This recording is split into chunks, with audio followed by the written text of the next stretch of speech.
Welcome to Clued in Mystery. I'm Sarah. And I'm Brooke, and we both love mystery. Hi, Brooke. Hi, Sarah. Well, most of the time when we pick up a mystery, we're asking one big question: who done it? But today we're talking about a fascinating twist on that formula, the so-called how catch 'em or inverted detective story. In this type of mystery, we already know who committed the crime. There's no question about the identity of the villain for the audience.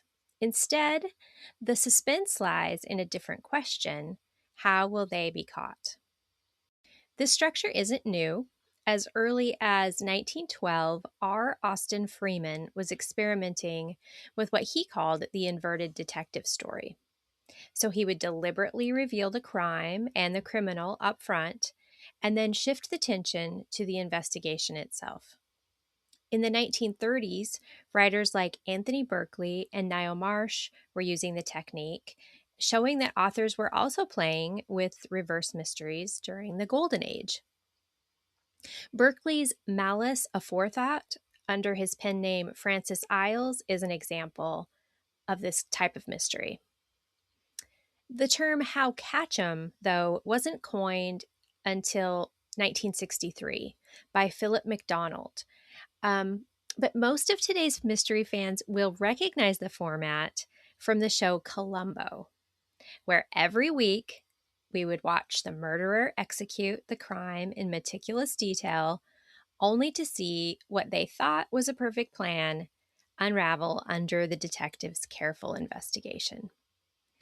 By giving viewers or readers an inside peek at the criminal's plan, writers create this enjoyable cat and mouse game where the audience has more information than the detective, or at least they think they do. So, today we'll talk about how this style of mystery differs from traditional whodunits and why knowing the killer up front doesn't necessarily spoil the fun. It definitely changes the game, though. So, Sarah, did you grow up watching Columbo? Columbo, I think, is a little before my time. I'm certainly familiar with Peter Falk and the trench coat and the one more thing. Yeah. But I mean, maybe I've seen some episodes, but I was really young, and so I don't have much of a memory. I was the same, and I watched some Columbo this week in thinking about how Catchums, and my husband told me how much he did not like this show as a kid at all, because one of the things that Peter Falk does as the character is sort of play dumb, right? And he uh, acts as if he's like this bumbling detective when actually he's got things figured out. And apparently that was not a trope that my husband found entertaining at all. But he did suffer through a few episodes with me, and did not watch it a lot when I was a kid either. But I do find that I like that it is a reversal. We have the entire plan, the entire crime laid out for us, and then we get to watch how the detective picks it apart. So, I did find it entertaining. One thing this format does is it really allows for authors or producers of shows to play with things like dual timelines and point of view shifts, because obviously part of the show or the mystery is from the killer's perspective, and part of it is from the detectives. Mm. And I do think that this scenario tends to be easier to pull off on screen than in books. Do you agree, Sarah? I I think so. I will admit, I don't know that I've read a lot of inverted mysteries. But yeah, I mean, I can probably think of some more examples on screen.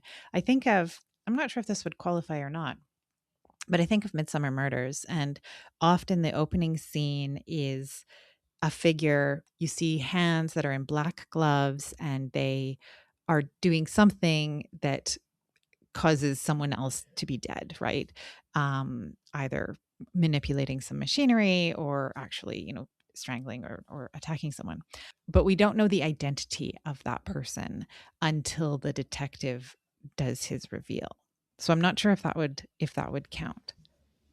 I definitely think that that is like we can trace it back to the more traditional how catchums. And I think that it's interesting that you say, I don't feel like I've read any, because that's what I ended up coming up with myself. And I think the detective story version of these ran out, I guess, in the around the golden age. I mentioned Malice Aforethought.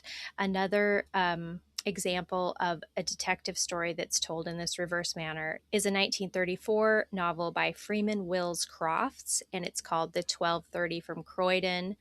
And then also I mentioned R. Austin Freeman and his 1930 book that features a premeditated murder is Mr. Pottermack's Oversight.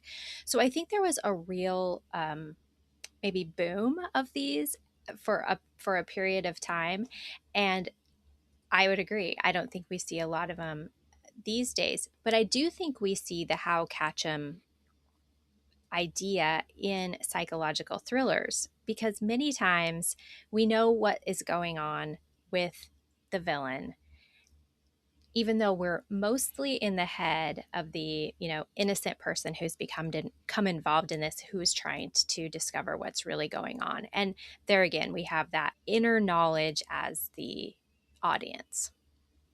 Mhm.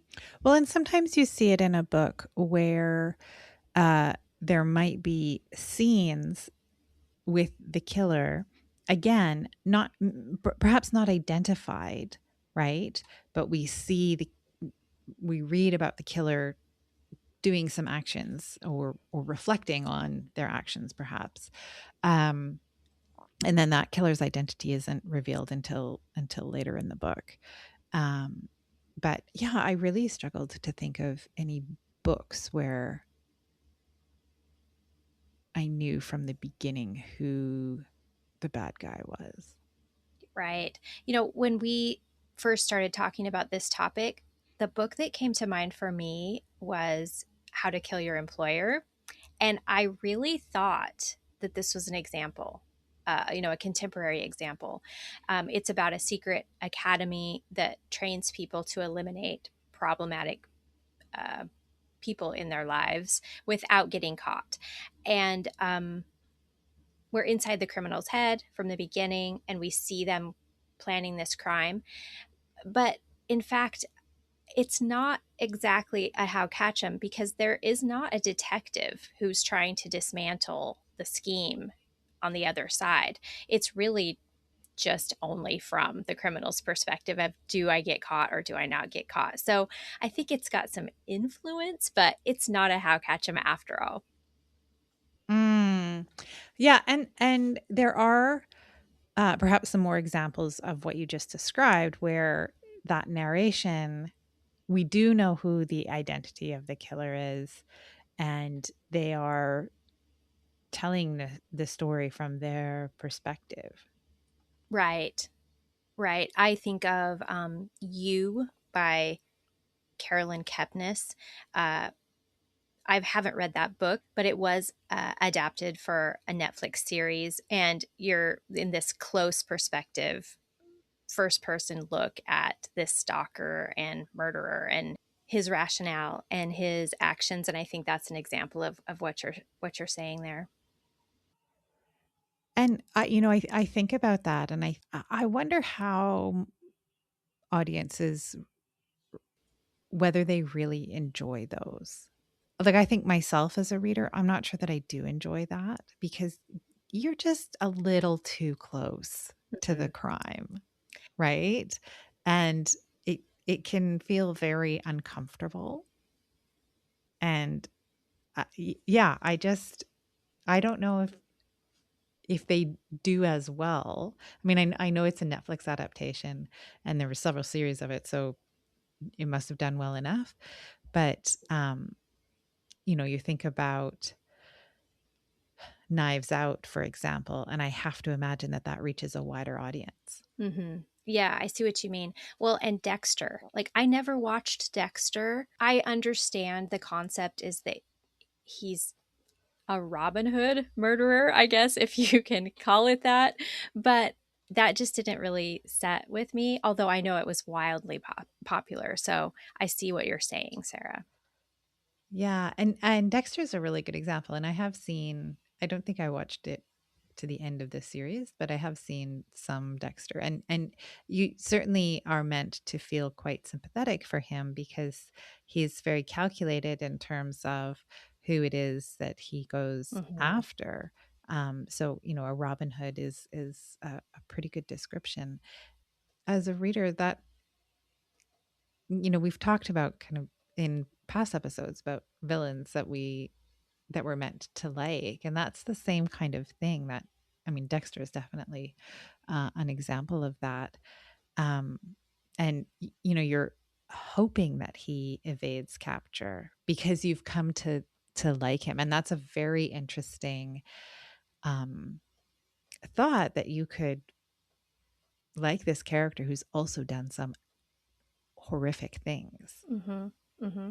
And I think that uh, feeling even translates a little bit if we go back to the more traditional How Catchums, let's say a Columbo. You, these are episodic. You're not getting, too attached to any character. But I do think that there is the feeling as the viewer of like, is he going to get away with this? This is a pretty good plan. Like, is this murderer Mm, going to evade capture? You know, he doesn't. Columbo's too good. But I think that same experience of having just a little bit of sympathy or uh, appreciation for what the murderer has uh, tried to accomplish with this plan is there as well. well, and it's interesting because Dexter is a series just revolving around that character who is the bad guy versus Columbo, who is the investigator, Hmm. right? And he's meant to be the more sympathetic character, the one that the audiences they keep coming back because they want to watch Columbo. The um, the bad guy is different every Yes. episode, right? And I wonder if when it's framed that way, it is a little bit more palatable to audiences because you're seeing right and justice and um, you know, someone being caught for their behavior. I think it's kind of right in this title, but we've spoken about the movie Catch Me If You Can, the Frank Abagnale story before. And as a film, that's a great example of how catch 'em because Tom Hanks' character, I don't remember the FBI agent's name, but he knows for a long time or suspects for a long time that Frank Abagnale is the guy who's, kiting these checks and doing these criminal behaviors, but he can't nail it down and catch him. And we get to see behind the scenes and watch him make the fake checks and pretend to be a pilot. And it's a lot of fun to see, like, is he going to get caught for what he's doing? Mhm. Yeah, that is a great example. Well, Alfred Hitchcock Um, was famously interested in suspense over surprise, and he was not known to produce or make whodunits, but he did enjoy this how catch 'em model. Dial M for Murder is a great example of one of his films that uses it. We see the plan, we know the perpetrator, and then, as we've mentioned, that tension comes from watching it unfold and unravel for that person. And I think Hitchcock really understood that giving the audience more information when a lot of filmmakers or authors were trying to hide all the juicy details, but it can really create a lot of anxiety and great suspense.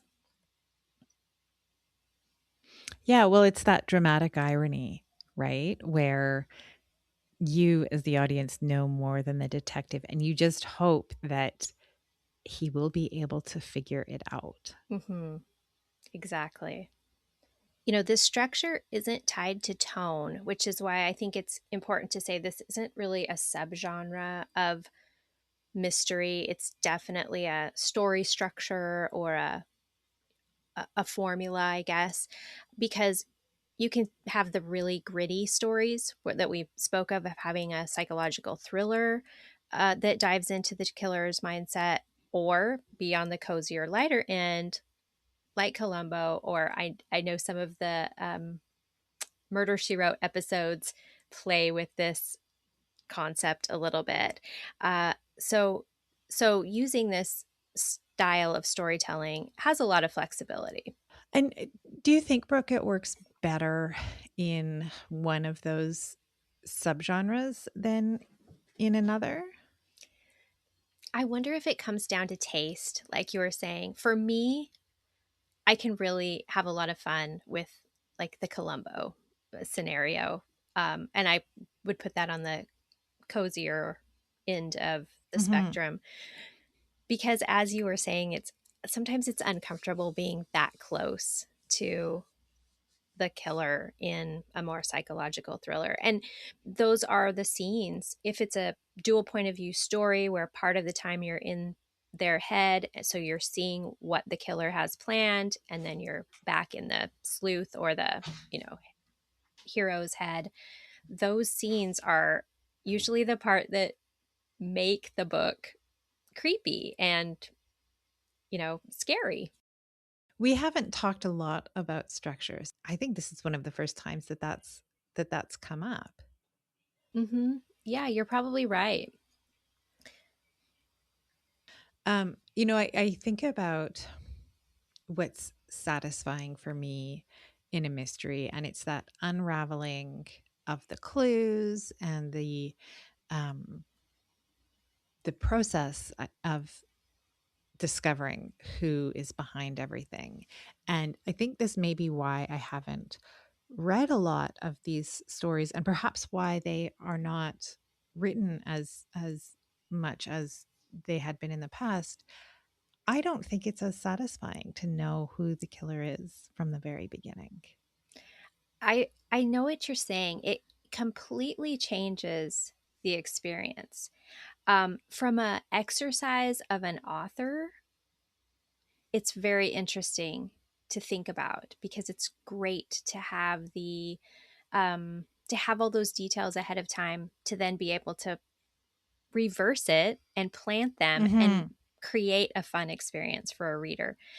But I do know what you're talking about. It is a completely different experience. Well, thank you, Brooke, for sharing a little bit about reverse mysteries or how catchems. This has been a really interesting conversation. It's been fun, Sarah, and I liked your comment about that we haven't spoken a lot about structure. So, there's another show idea for us. Absolutely. But listeners, here's your question of the week. What hooks you more? Slowly discovering who did it, or watching if they'll get caught? Until next time, thank you for joining us on Clued in Mystery. I'm Brooke. And I'm Sarah, and we both love mystery. Clued in Mystery is written and produced by Brooke Peterson and Sarah M. Stephen. Music is by Shane Ivers. If you liked what you heard, please consider telling a friend, leaving a review, or subscribing with your favorite podcast listening app. Visit our website to sign up for our newsletter, The Clued In Chronicle, and get mystery news, podcast updates, and bonus episodes. We're on social media at Clued In Mystery.